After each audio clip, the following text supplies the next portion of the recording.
নমস্কার, কেমন আছেন সবাই? কাজলের দিনরাত্রি আরেকটি নতুন ব্লগে সকলকে স্বাগত জানিয়ে আজকের ব্লগটা শুরু করছি। আই হোপ ভিডিওটি ভালো লাগবে।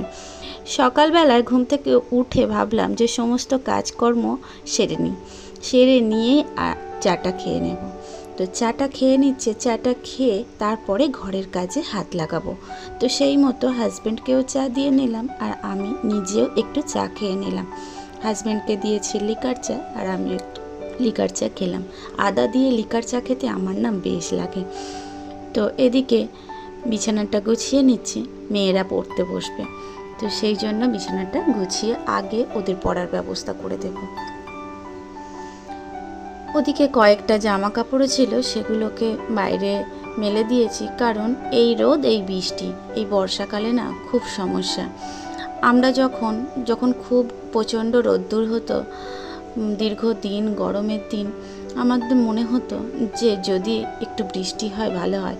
আর এখন এমন মনে হচ্ছে যে বারবার এইরকম বৃষ্টি আসছে আর জামা কাপড়গুলো শুকাচ্ছেই না। তো মানুষ কোনো কিছুতেই একভাবে সন্তুষ্ট হয় না। যদি মনে করা হয় যে আমার ওটা পেলে ভালো হয়, সেটা যদি দীর্ঘদিন পাওয়া হয়, তাহলে কিন্তু সেটার আর মূল্যটা আমরা বুঝতে পারি না, আর সেটা আমাদের ভালোও লাগে না। কোনো কিছু দীর্ঘস্থায়ী হলে আমাদের মনটা কিন্তু আর সেটার প্রতি আকর্ষিত হয় না। সেই রকম বর্ষাতে তো বৃষ্টি হবেই, আর এই যে বৃষ্টি যখনই আসছে তখনই মনটা খারাপ হয়ে আসছে। কিন্তু কয়েকদিন আগে ভাবুন যে বৃষ্টির জন্য মানুষ হাহাকার করছিল।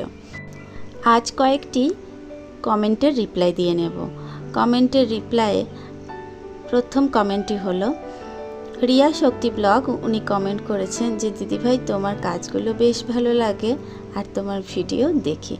তো থ্যাংক ইউ সো মাচ আমার কাজগুলো ভালো লাগার জন্য। আর মল্লিকা বলে একটা দিদিভাই বলেছে তোমার ভিডিও খুব ভালো লাগে। থ্যাংক ইউ সো মাচ আমার ভিডিও ভালো লাগার জন্য।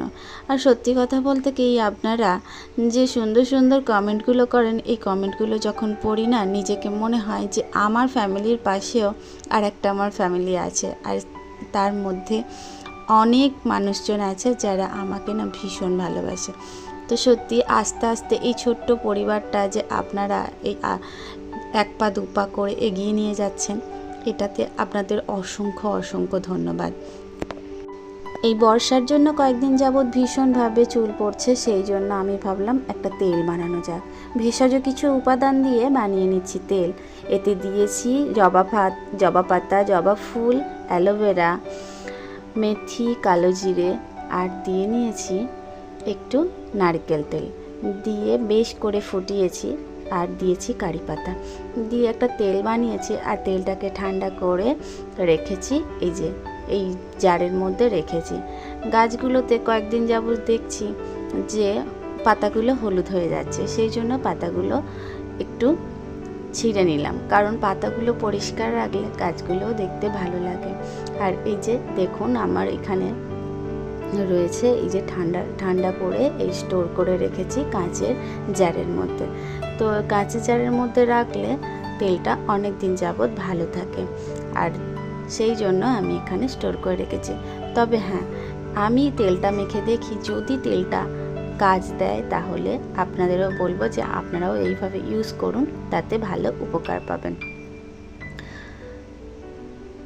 যদি ভিডিওটি একটুও ভালো লেগে থাকে তাহলে একটি লাইক দিয়ে আর একটি কমেন্ট করে যেও। যদি চ্যানেলে নতুন বন্ধু হয়ে থাকো তাহলে চ্যানেলটিকে সাবস্ক্রাইব করে পাশে থেকো।